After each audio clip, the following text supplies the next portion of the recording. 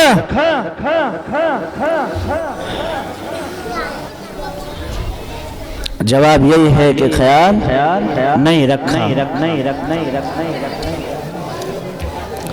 ہمیں خیال رکھنا ہوگا۔ یہ تو ہے نفقے کے اعتبار سے، اور نفقہ کہتے ہیں بچوں کا خرچ، لیکن ایک بات بڑی کڑوی کہنے جا رہا ہوں، غور سے سن لینا، بڑا برا معلوم ہوگا، میں سمجھتا ہوں ہو سکتا ہے ماتھے میں شکن آ جائے، لیکن حق ہے، حق کو کہہ کر باز آؤں گا، چاہے کچھ بھی ہو مجھے پہنچانا ہے اور پہنچا کر رہوں گا، کیونکہ پیارے نبی صلی اللہ علیہ وسلم کی بات ہے، کتمان علم بھی پکڑا جائے گا۔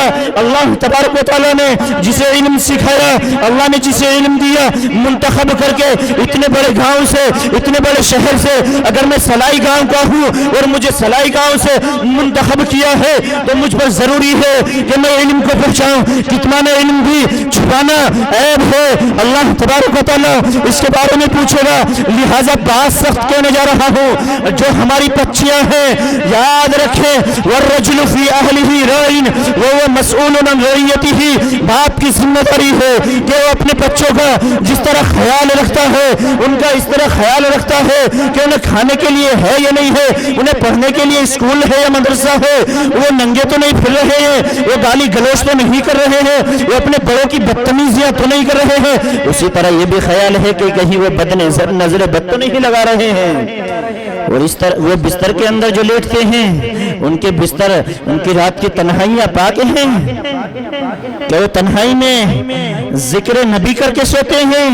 کیا وہ تنہائی کے اندر اللہ کے نبی صلی اللہ علیہ وسلم نے جو دعا بتائی ہے اسے پڑھ کے سوتے ہیں؟ کیا ہمارا بچہ جو جوان ہے وہ رات کو موبائل چلاتا ہوا سوتا ہے، کان کے اندر لیڈ ہوتی ہے؟ کیا ہماری ذمہ داری نہیں ہے؟ کیا ہمیں معلوم ہے ہمارا بچہ رات میں کس سے گفتگو کر رہا ہے؟ کیا ہم جانتے ہیں اس کی کس سے گفتگو ہو رہی ہے؟ ہمارا بیٹا تو ہے، ہم تو سمجھتے ہیں، فخر کرتے ہیں، بچہ اسکول کالج کے اندر پڑھ رہا ہے، بچہ مدرسے کے اندر پڑھ رہا ہے، لیکن خبر تک نہیں ہے، لہذا اللہ پوچھے گا اور یوں کہے گا میں نے تو نبی بھیجا تھا، میں نے تو سمجھانے والے بھیجے تھے، لیکن عمل تب بھی نہیں کیا ہے، تو آجا میری پکڑ کے اندر۔ کتنی نصیحتیں ہو گئی؟ کتنی نصیحتیں ہو گئی؟ 2 نصیحتیں۔ پہلی نصیحت کیا ہے؟ فَالْإِمَامُ رَاعٍ، ذمہ دار اپنے ماتحتوں کا خیال رکھے۔ دوسری نصیحت کیا ہے؟ وَالرَّجُلُ فِي أَهْلِهِ رَاعٍ وَهُوَ مَسْئُولٌ عَنْ رَعِيَّتِهِ، گھر کا جو ذمہ دار ہو اپنی اولاد کا خیال رکھے۔ لیکن ایک تیسری بات اور بڑی سخت ہے، وہ بھی سنتے جائیں۔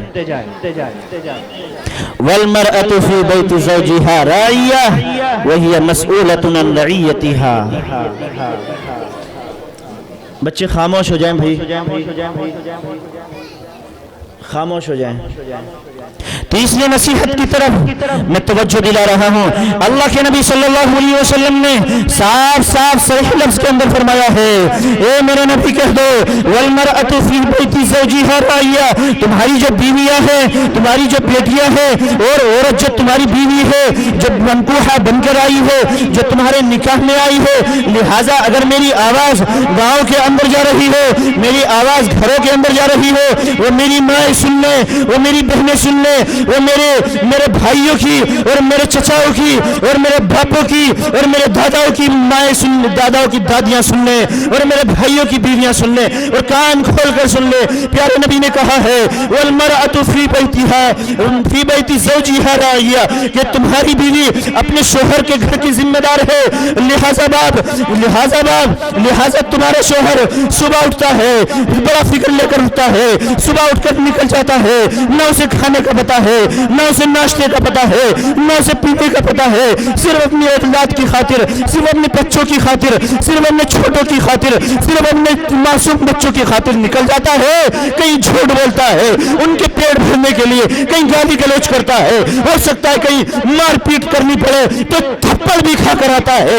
لیکن خیال رکھے ہماری وہ ماں جو 300 روپے, وہ 500 روپے, جو 400 روپے یا 700 روپے کما کر لاتا ہے اور تجھے ہاتھ میں دے دیتا ہے, تو اس کی امانت میں خیانت نہ کرنا. خدا واسطے تو جانتی نہیں ہے, کبھی وہ نکاسی کرتا ہے, تو کبھی وہ فیکٹری میں جاتا ہے, تو کبھی وہ مزدوری کرتا ہے. لہذا تجھ پر فرض ہے, تجھ پر ضروری ہے اس کی امانت کا خیال رکھنا. لہذا تو اس کے پیسے کے اندر فضول خرچی نہ کر, تم نظر کو خراب نہ کر, تجھ پر ضروری ہے. تیرا شوہر تو چلا گیا صرف تیری فکر میں, اور تم نظریں ملا رہی ہے دوسروں سے, تو بے پردہ ہو کر بازار جا رہی ہے. اس کا وبال کس پر آتا ہے؟ تیرے شوہر پہ آئے گا, تیرا شوہر پکڑا جائے گا. خدا واسطے میں کہتا ہوں اپنی ماں بہنوں سے خیال رکھنا. بات کڑوی ہے, بری لگے چاہے یا صحیح, پیارے نبی نے کہا ہے اور صاف صاف کہا ہے, حضور نے کہا ہے, اللہ کے حکم کو بیان کیا ہے والمرأة فی بیت زوجها راعیہ.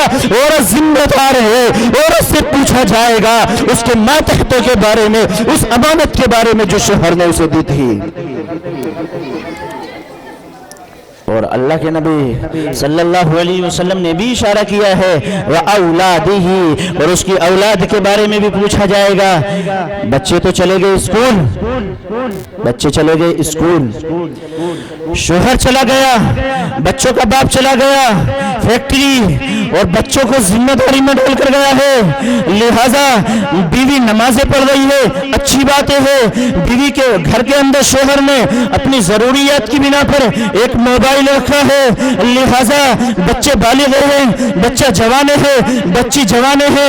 رات کی تاریکی آتی ہے, باپ تھکا ہوا تھا اور آنے کے بعد فوراً سو گیا ہے, اسے معلوم نہیں ہے کہاں پڑا ہے, وہ تھک کر سو گیا ہے. اس نے نکاسی کی تھی, وہ فیکٹری میں گیا تھا, اس نے پورے دن آٹو رکشہ چلایا ہے اور نے گاڑی چلائی ہے اور وہ تھک کر سو گیا. اب بیوی کی ذمہ داری بنتی ہے, تیری جو بچی ہے وہ کہیں موبائل جو گھر میں رکھا ہے وہ کہاں پر پڑا ہے تجھے کہیں پتا نہیں, کاش اس کے ہاتھ میں فون نہ ہو. تیری بچی کیا بجے سو جاتی ہے, تیری بچی رات میں کس وقت اٹھ جاتی ہے, تیری بچی کس جگہ سوتی ہے. بات کڑوی ہے لیکن سچ ہے. اپنے گھروں کی آج جب حادثہ ہو جاتا ہے عزت بچانی مشکل پڑ جاتی ہے, پھر روتے ہیں, خون کے آنسو روتی ہے کہ بہت بعض لوگوں کو دیکھا ہے گھر چھوڑنا پڑ جاتا ہے, شہر چھوڑنا پڑ جاتا ہے, گاؤں چھوڑنا پڑ جاتا ہے اس بچوں کی نادانی کی وجہ سے. اور یہ صرف ایک بچوں کی نادانی ہوتی ہے, بچوں کی سمجھ نہیں ہوتی. میں بچوں کو برا نہیں کہہ رہا ہوں, لیکن ماں باپ جو سمجھدار ہے ان کی تو ذمہ داری تھی, ہماری بچی رضائی کے اندر ہے, ہماری بچی کمبل کے اندر ہے, کاش اس کے ہاتھ میں فون تو نہیں ہے, وہ رات میں کس وقت اٹھتی ہے ہمیں پتا ہے. تو اس کی ذمہ داریوں کا خیال رکھنا ہے, اس بات کا خیال رکھیں. ایک چوتھی بات اور بتا دوں اور اس پر میں انشاءاللہ اپنی بات کو ختم کر دوں گا. چوتھی بات یہ ہے کہ جو باپ نے مال کما کر دیا ہے اولاد کو, اب اولاد سے اس کے بارے میں پوچھا جائے گا. بات کام کی آ رہی ہے نا تینوں چاروں؟ انشاءاللہ عمل کرو گے نا؟ اور مجھ پر پرچی آ چکی ہے الحمدللہ، اور یہ اس لیے آئی ہے کہ میرا جانے کا وقت آ چکا ہے، لیکن میں چوتھی بات پھر بھی بتا رہا ہوں۔ کیوں؟ تین باتیں جو ہیں وہ ضروری تھی، اور اگر ان پر عمل ہو گیا جلسہ بھی کامیاب ہے۔ حضرت مفتی صاحب، حضرت قاری صاحب کی جو توجہ قال اللہ اور قال رسول کی طرف ہے، تمہارا جو خیال ہے، تمہاری طرف جو دھیان دیا ہے وہ صرف جنت کا ہے، تاکہ جنت میں جانے والے بن جائے، لہذا میں بھی کام کی بات بتا رہا ہوں، اس لیے چوتھی بات اور کہتا چلا، اور پرچی کا کوئی خیال نہیں کیا ہے۔ ہو سکتا ہے اس کے اندر مجھ سے بد اخلاقی ہو رہی ہو، لیکن پھر بھی مختصر کر کے اپنی بات کو ختم کر رہا ہوں اور اپنی جگہ لیتا ہوں۔ جو اولاد کو باپ نے مال کما کر دیا ہے، باپ نے جو محنت کی ہے، باپ نے جو پریشانیوں سے خون پسینے کی کمائی سے بیٹے کے ہاتھ میں مال رکھ کر دیا ہے، اب اس کی ذمہ داری ہے اسے صحیح طور پر اٹھائے۔ بالغ بچے جو ہیں ماں باپ کو پریشان نہ کرے، گھر سے کمانے کے لیے جاتے ہیں اور اپنے اخراجات شراب کے اندر آج عام ہے، میں برا نہیں کہہ رہا ہوں، شراب عام ہو رہی ہے مسلمانوں کے اندر، شراب کے اندر، بیڑی سگریٹ کے اندر، جوئے بازی کے اندر لہٰذا اٹھا رہے ہیں، اور اللہ کے نبی صلی اللہ علیہ وسلم نے فرمایا ہے بیٹے سے اس کے باپ کے مال میں پوچھا جائے گا کہ جو تیرے باپ نے خون پسینے کی کمائی کا تجھے ذمہ دار بنایا تھا، کیا تو نے اس کا خیال کیا؟ اللہ تبارک و تعالی ہمیں ان تمام باتوں پر عمل کرنے کی توفیق مرحمت فرمائے، اور اللہ تعالیٰ بزرگوں کی، علماء کی قدر کرنے کی توفیق مرحمت فرمائے۔ ماشاءاللہ دیکھ کر بڑا اچھا لگا۔ ایک بات میں یہ کہہ رہا ہوں بھائی، جس طرح اب بیٹھے ہیں آپ اسی طرح بیٹھے رہیں، کیونکہ میرے اساتذہ اکرام اب آنے لگے ہیں، میں تو ان سے تھوڑا بہت میں نے سیکھا تھا، اپنا سبق آپ کو سنا دیا ہے۔ وآخر دعوانا الحمدللہ۔